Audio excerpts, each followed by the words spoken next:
Halo pemirsa, kembali lagi bersama aku Arin dalam program Tribun News Update.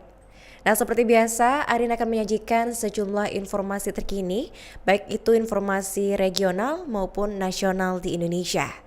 Adapun informasi kita malam hari ini terkait dengan isu seputar dualisme di Keratonan Surakarta, detik-detik penangkapan pelaku penyebar ujaran kebencian yaitu Respop, update penanganan bencana di Aceh, Sumatera, hingga isu terbaru mengenai rumah tangga Ridwan Kamil dan sang istri yang tengah diterpa badai. Nah, tanpa berlama-lama langsung saja kita masuk ke berita pertama, yakni terkait revitalisasi Museum Keraton yang kembali dilakukan oleh petugas BPK. Jadi Tribuners, petugas Balai Pelestarian Kebudayaan atau BPK wilayah 10 DIY Jawa Tengah yang sebelumnya diusir dari Keraton Solo beberapa waktu yang lalu kini sudah bisa bekerja kembali. Nah, hal ini dikatakan oleh Penghageng Sasana Wilapa Keraton Kasunanan Surakarta, GKR Panembahan Timorumbai Kusuma Dewayani. Petugas dari BPK wilayah 10 DIY Jawa Tengah sudah bisa menjalankan revitalisasi di Museum Keraton Kasunanan Surakarta. Nah, sebelumnya utusan Pakubuwono XIV Purboyo ini sempat mengusir petugas BPK saat dilakukan penggantian gembok pada Sabtu 13 Desember lalu. Nah, meski demikian, mulai hari ini, tepatnya pada Senin 15 Desember, mereka sudah bisa kembali bekerja. Hal tersebut disampaikan langsung oleh GKR Panembahan Timor pada Senin 15 Desember. Nah, adapun pelaksana BPK wilayah 10 DIY Jawa Tengah, yakni Aldila Christian, mengungkapkan pada saat diusir, pihaknya ini tengah melakukan kegiatan revitalisasi. Nah, setelah mengusir para pegawai, sejumlah oknum tersebut mengunci beberapa pintu sehingga petugas tidak bisa kembali masuk. Nah, padahal peralatan kerja mereka itu diketahui masih berada di dalam museum. Saat ini pihak BPK tengah melakukan renovasi di area dalam museum. Nah, kegiatan tersebut sudah berlangsung selama sekitar 1 bulan. Dan pengusiran tersebut terjadi sekitar pukul 15.00 waktu Indonesia Barat, tepat saat pekerjaan masih berlangsung, dan biasanya aktivitas renovasi ini baru diakhiri sekitar pukul 17 waktu Indonesia Barat setiap harinya. Izin tadi persoalan katanya melarang kita masuk. Nggih, itu siapa yang mereka itu siapa kok melarang kita masuk itu? Terkait juga ada penggantian gembok kemarin Kemarin kan dia ngomong tadi kan di mana? Balai Kota nggih. Dia ngomong, "Oh, saya enggak boleh, saya mau apa? Menyetujui apa? Mendukung. Mendukung kok gemboki ngendi-ngendi lho." Wis sinting lah orang itu. Katanya sudah ada permintaan kunci ke Gusti Wandan seperti apa kemarin? Sebelum nggih, memang surat itu dikasihkan hari Kamis. Saya pagi ke Jakarta. Sekarang ini saya melayangkan hari ini tadi memberikan jawabannya. Oh, jawabannya seperti apa? Terus dia itu siapa?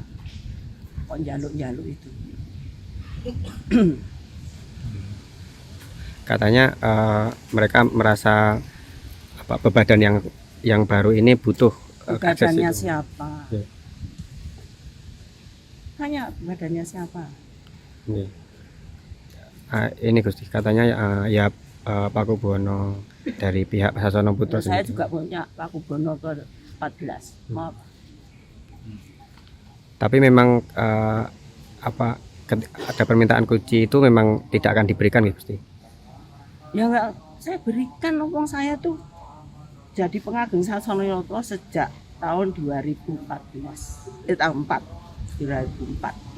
Sejak bapaknya kami dudukkan sebagai pemangku adat. Itu. Sehingga yang punya hak untuk punya akses itu memang iya. Sampai sekarang juga belum selesai. Jabatan saya dan bebadan ini belum selesai. Kemudian dengan adanya penggantian gembok-gembok itu sikapnya seperti apa, Gus? Langkah ke depan yang akan dilakukan? Ya biar saja, dipersilahkan untuk ganti. Saya juga bisa ganti nanti. Ini tadi sejumlah kerabat yang tergabung dalam Lembaga Dewan Adat atau LDA itu dihalangi masuk ke dalam Museum Keraton Solo, tepatnya pada Senin 15 Desember. Hal ini memicu ketegangan antara dua kubu yang saat ini berselisih mengenai penerus tahta. Sejumlah petugas Balai Pelestarian Kebudayaan atau BPK Wilayah 10 telah diizinkan kembali masuk. Namun pemirsa, para kerabat yang tergabung dalam LDA yang mendukung Pakubuwono 14 Hangabehi itu tidak diperkenankan untuk masuk ke dalam museum. Nah, Ketua Lembaga Dewan Adat atau LDA GRA Koes Murtiah Wandansari itu mempertanyakan posisi pengageng kebudayaan dan pariwisata GKR Devi Leliana Dewi yang membatasi akses masuk ke dalam museum. Ia merasa berhak untuk masuk karena memiliki jabatan sebagai penggageng Sasana Wilapa sejak era Pakubuwono ke-13. Nah, sebelumnya petugas BPK diusir dari museum pada Sabtu 13 Desember oleh utusan Pakubuwono 14 yakni Purboyo. Setelah berkoordinasi, mereka akhirnya diizinkan untuk masuk kembali. Revitalisasi Museum dan Songgo Buwono ini dilakukan dengan membentuk tim 5 yang berisi KG Panembahan Agung Tejowulan, SISKS Pakubuwono 13, GRA Wandansari, BKRA Hanantowiya dan KRA Krisnina Maharani. Nah, penghaging Sasana Wilapa Keraton Kasunanan Surakarta yakni Pakubuwono 14 Purboyo, GKR Panembahan Timor Rumbai menjelaskan sesuai kesepakatan rapat itu hanya petugas BPK saja yang diperbolehkan untuk masuk ke dalam museum. Nah, menurutnya siapapun yang menggunakan aset milik keraton itu harus menjalin komunikasi terlebih dahulu ke badan yang dibentuk oleh Pakubuwono 14 Purboyo. Nah, semestinya saat ini pengelolaan museum itu ada di tangan pengageng kebudayaan dan pariwisata GKR Devi Leliana Dewi. Tim 5 di mana di dalamnya termasuk GRA Wandansari selama ini juga tidak pernah melibatkan pihak Pakubuwono 13 dalam kegiatan revitalisasi. GKR Devi mengungkapkan bahwa kegiatan revitalisasi ini dilakukan atas persetujuan raja yang sedang bertahta berikut beserta kelembagaan di bawahnya. Nah, sebelumnya juga GKR Timur ini diketahui menghampiri sang adik yakni Hangabehi lalu menyalaminya. Mereka ini terlihat bertegur sapa sambil bercanda dengan sang adik. Nah, meskipun sebelumnya sempat terlibat dualisme atau perbedaan sikap atas penerus tahta keraton, GKR Timur menegaskan bahwa mereka ini tetap bersaudara. Ia mengaku terbuka jika sewaktu-waktu Hangabehi ini ingin menjalin komunikasi dengan dirinya. Sementara itu, Hangabehi juga mendukung pernyataan GKR Timur dengan mengatakan bahwa tegur sapa yang terjadi antara dirinya dan sang kakak merupakan hal yang wajar sesama kerabat. Menurutnya tidak ada topik khusus yang diperbincangkan dalam pertemuan tersebut. Mereka hanya bertegur sapa layaknya seorang kakak dan juga adik. Kemudian menanggapi pernyataan dari GKR Timur, Hangabehi juga menyatakan terbuka untuk berkomunikasi dengan sang kakak. Ia menegaskan bahwa pihaknya akan berupaya mencari titik temu terkait perselisihan yang terjadi saat ini. Gusti, ada yang disampaikan tadi sama Gusti Bayi saat pertemuan tadi, bertemu berdua tadi salaman itu.